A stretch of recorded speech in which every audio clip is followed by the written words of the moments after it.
Hello everybody, this year the first listening exam has already been finished, and in this video we would like to discuss a personal passing experience on top of his background with our special guest. Could you introduce yourself and briefly describe your background, including where you lived abroad and where you studied? Okay, thank you for having me today. My name is Asem Almansour. I came from Syria. I got my medical degree from Syria 10 years ago. After I finished my medical degree, I came directly to Japan to pursue my career. And actually, I was born in Japan, and I lived in Japan for 9 years. I see. When I was a kid. Have you been working in Syria as a doctor? No, after graduation, after I passed the national exam in Syria, I came directly to Japan. To start your career in Japan? Yes. Nice. Okay, what inspired you to pursue a medical career, and why did you choose to return to Japan to practice? As I mentioned, I was born here. I lived in Japan for more than 9 years. So it have been always my dream to come back to Japan, to be in my second home again. You know, I feel Japan is like my second home. Even Japanese is not my native language right now, but I have been native in Japanese for the first 10 years of my life. So it was like my dream, you know, to come back to Japan. That's why I chose Japan. Yeah, probably that was kind of nice dream. Yeah. Okay, can you explain the process you went through to get your medical education abroad and how it differs from Japanese experience? So the medical system in Syria is not so different from Japan. We study for 6 years in the medical school. Then we have a national exam. After the national exam, we have a matching system. Then we go to the university, to the hospitals. We have two types of hospitals: university hospital or hospitals not related to the university, like normal public hospitals. Yes. For the first 1 or 2 years, it's we practice general medicine, same as in Japan, like shoki kenshui. But in some hospitals it's for 1 year, some hospital for 2 years, depends on the career you choose. So after that, we have 3 or 4 years for the specialty, residency specialty. I see. So it's basically the same pathway as the Japanese medical students. Yeah, almost same. Okay, and one more question. Did you get a medical license straight after the medical school, or you have to graduate from the residency to get your medical license? No, after graduating from the medical school, we have to pass a national exam. If you pass the national exam, you can get the medical license directly. I see. Yeah, so similar to Japan, yeah. Yes, almost same. Okay. So what was the most challenging part of transitioning from your education abroad to the medical training program in Japan? I think it's the language. The medical term, even you are so fluent in Japanese, still the medical term is so difficult. And there is a special character system in Japanese. You have to study. You have to study them. It's called kanji. It's not easy for foreigners who studied abroad. I think even for Japanese who studied abroad, it's not easy for them to cover all the characters in the short time. Any particular differences in programs? So maybe some aspects of education are more deeply explained in Syria, and in Japan there is lack of this, or vice versa. So any particular aspects maybe that are more deeply studied in Japan compared to Syria? I mean, some maybe infectious diseases or some maybe cancer. Of course, how to approach to the national exam, how to prepare for it, what the disease, the most common disease from country to country is different. You know, in Japan, if you want to prepare for the national exam, you have to really put a lot of effort on something called Koshu Essay, it's public health. But in Syria, it's not so important topic Mm-hmm. for the national exam. And yeah, there are a lot of diseases it's not important. Like we don't study or we don't put an effort on it in Syria, but in Japan it's a little bit common, like a disease called Moya Moya disease. Yeah. Yeah, I think in Syria, like, or in the Middle East, there is no cases Yeah. for Moya Moya disease, something like that. So it's not easy to, it's not just like to have medical knowledge, you know, like you have to know the situation of the country as well, in aspect of the medical system. Yes, yes. So basically, the main difference is like tiny aspects. The overall system is probably similar as a medicine. Similar. But like aspects, as you mentioned, the public health policies in Japan are like the top first place you need to study in order to prepare for the exam. And this is actually the second, like the next question. How did you prepare for the Japanese language exam, and what advice would you give to others in a similar situation? Yeah, of course. As I mentioned, like I have been in Japan for a very long time, and yeah, after I came back to Syria, or I went back to Syria, it wasn't my native language. It became like my second language or third language, but still I can speak Japanese fluently. So when I came back to Japan, like my preparing for the Japanese is not like same as others, you know, like because I already like know Japanese, so I felt like I need to practice conversation more. And of course, like for the Japanese characters, I need to practice and write a lot, because most of my education is overseas, not in Japan. Yeah. So I really, if there is one advice for foreigners who want to pursue their career in Japan, they have to practice kanji or Japanese characters a lot. Yeah, so basically, probably children who were raised abroad, for them is one of the most difficult thing is to ability to speak, because probably they speak only inside the family and they don't really write so kanji well. That's why when they come to Japan, this is the main issues. Yeah, exactly. Yeah, during the preparation for the exam. Yeah, thank you for your experience. Yeah. Also, could you walk us through the process of taking medical exams in Japan as a foreigner? Yeah, like I came to Japan like 10 years ago. I had the opportunity to continue my education in Japan. So I got my PhD from Japan in neurology. I wasn't sure about like I can do the clinical license, take the clinical license here or not. But as my research was clinical research, like it was like really interesting to work in the Japanese hospital. The system a little bit different, and the work team in the university hospital is so in the very level high, I think. So I like it. Then I decided to switch from research to the clinical. So it wasn't easy in the beginning, because I had no idea how to start, like what to study, what to do, what's the national exam in Japan. I had no idea. But by searching by internet, asking some people, like I got some idea. So I started to read a little bit. Like before, like start to prepare that medical license in Japan, I start to read because I need to get used to the medical terms and see videos on the YouTube, like medical lectures, so I can get used to the medical terms, like you know. So that's how I started to prepare for the medical license. When I felt like I can do it, I got used to listen and read some medical terms. I thought like it's the time to switch, and it's time to pursue my career in the clinical field.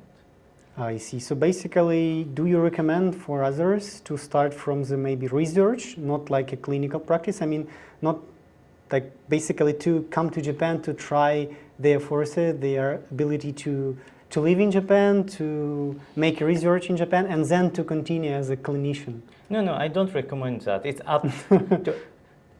up to everyone, you know, if he like, because I like research, I like my field, like I liked what I did in research, so I had like, I took very long time, like after getting my PhD, I work as a researcher as well. So I really like what I have been doing.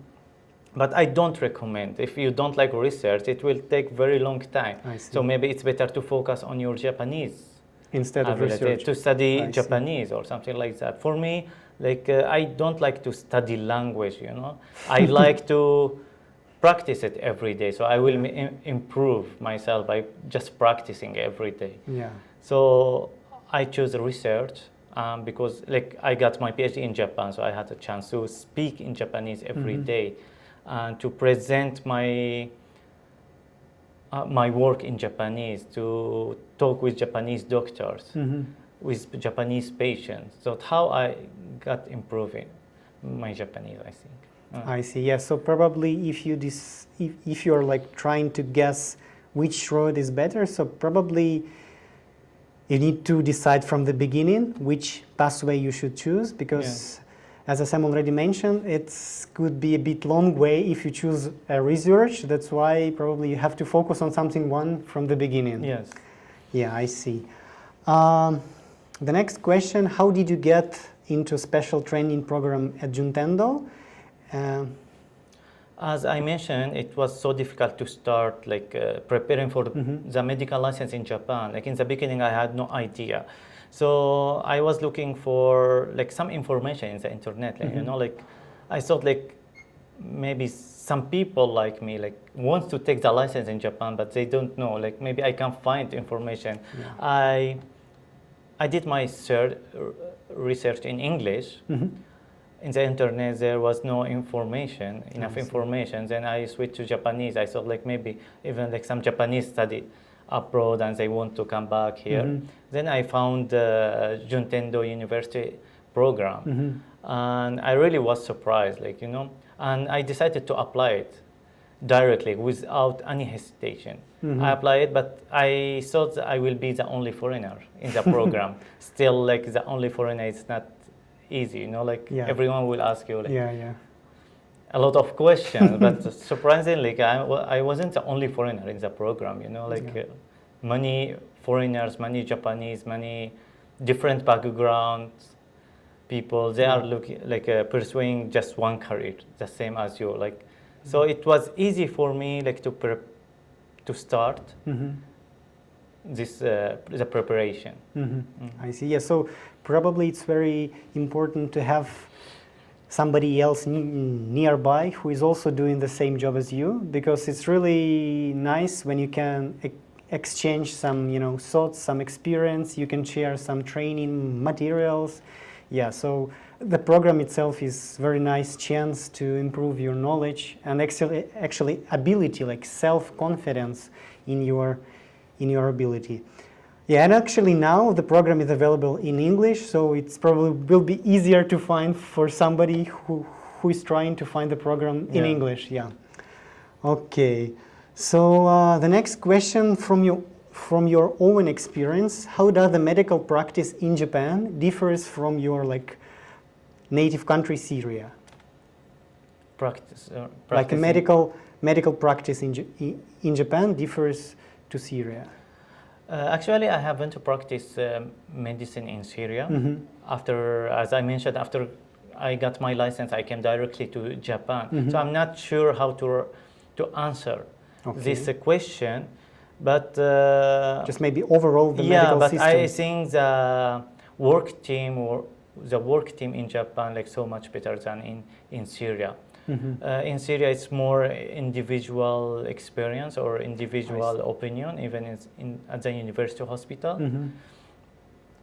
In Japan, like they have like a weekly clinical conference to discuss about most of the cases, to see the different opinions from different doctors. We don't have this system in Syria. In Syria, if we have like difficult cases, we just ask the professor, you know, about what to do.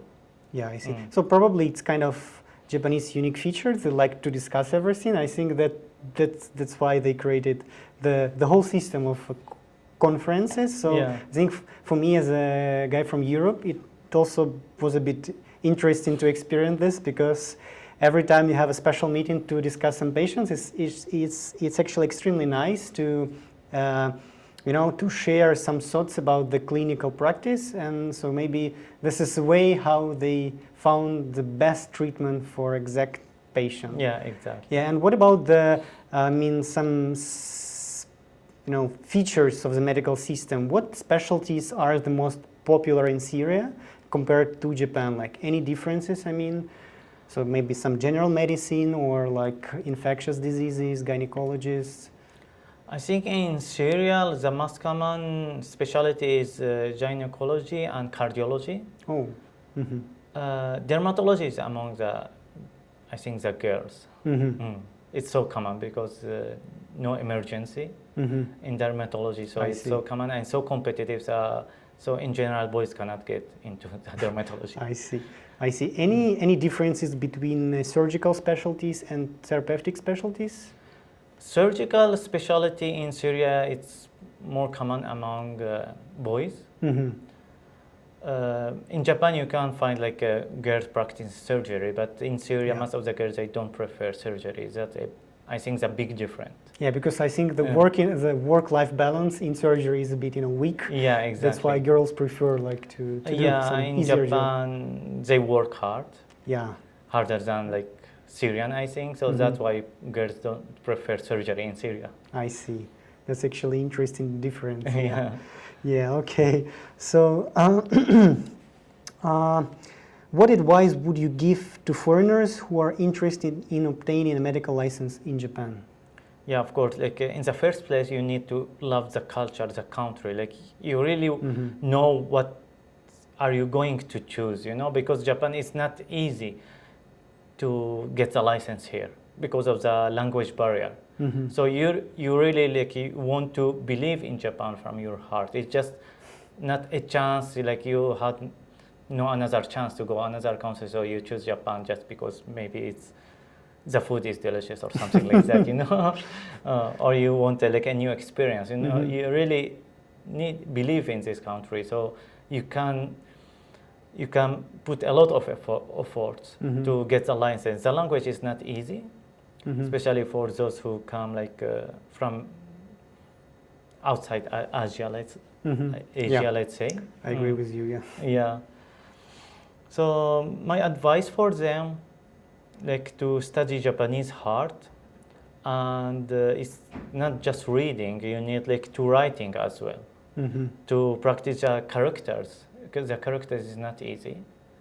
Yeah. So probably GLPT system is not enough. GLPT system is not enough. You can pass the GLPT system by reading and studying from the book, but you need to immerse yourself to Japanese society for a while to get how to speak, how to approach to the customers or to the patients, how to talk with the people. Talking with your friend is different from talking with someone you don't know, with a customer.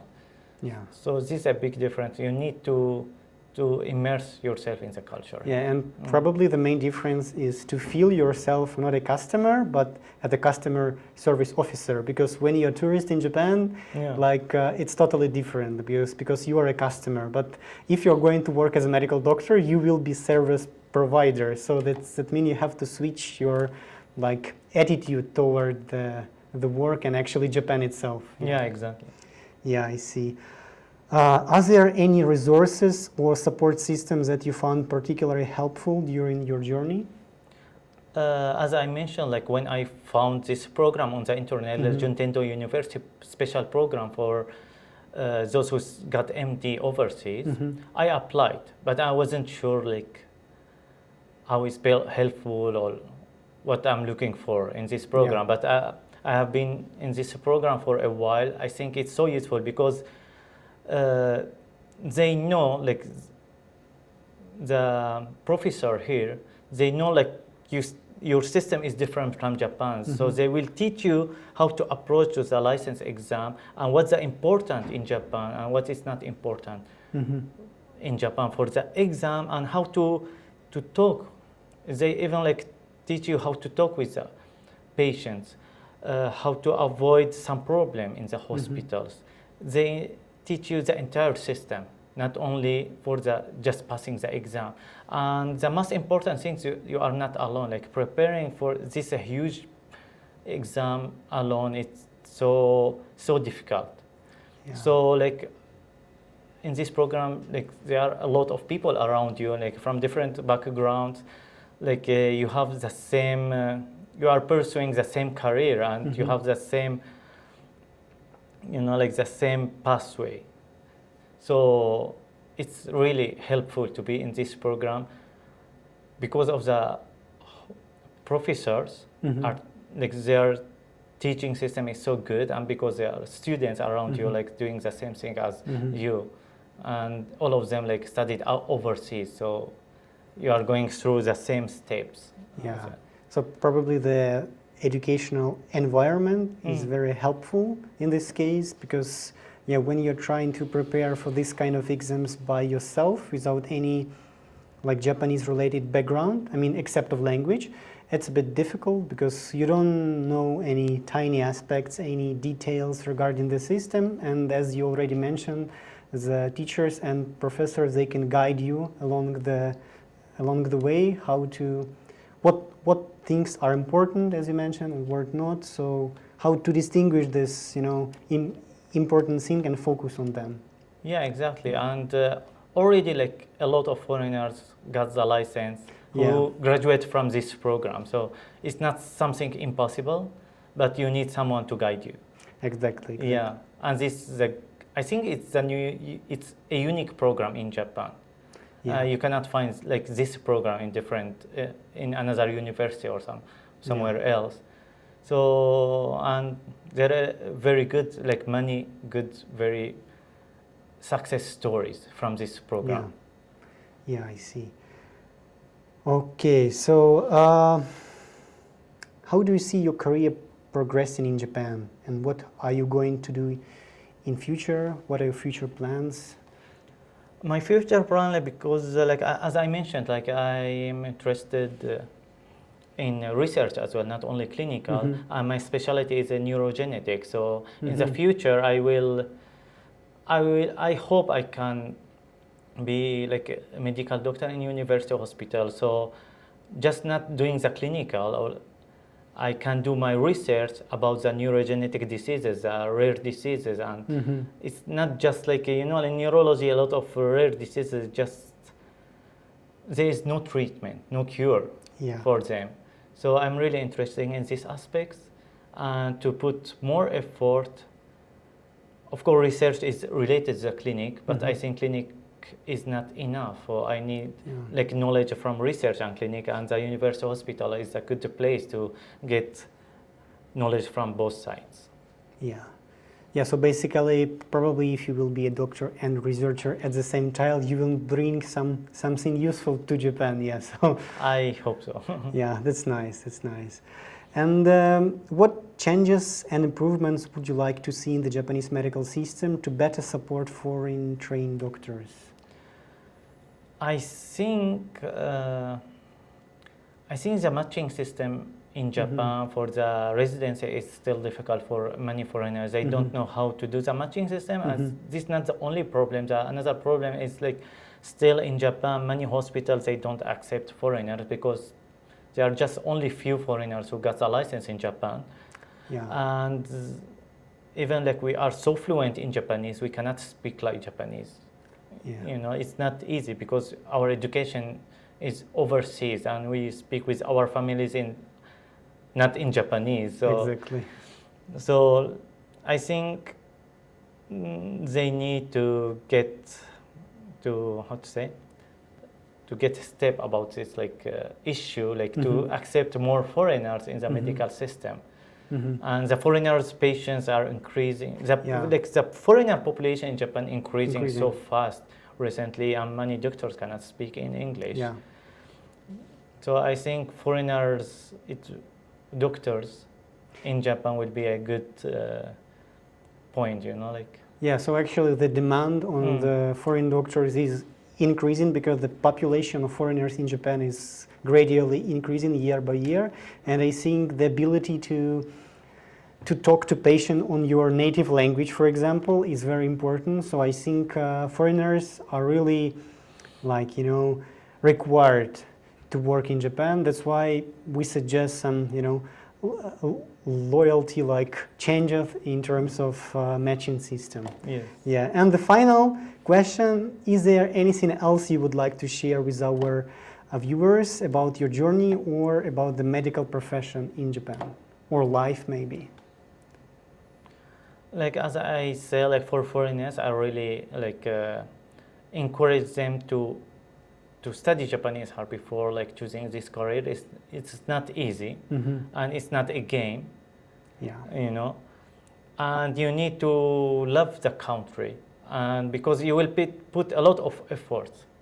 Maybe you will waste like 1 year or 2 years or 3 years, depends on like your language ability in Japanese. So you need to believe in this career. You need to believe in this country to be able to continue. Yeah. And our program will try to help you to believe in this program. Yeah. Already helped me a lot. Yeah. Yeah, okay, thank you for today. It was very useful and interesting. Hopefully our discussion will help somebody to choose their own pathway. So see you in the next video.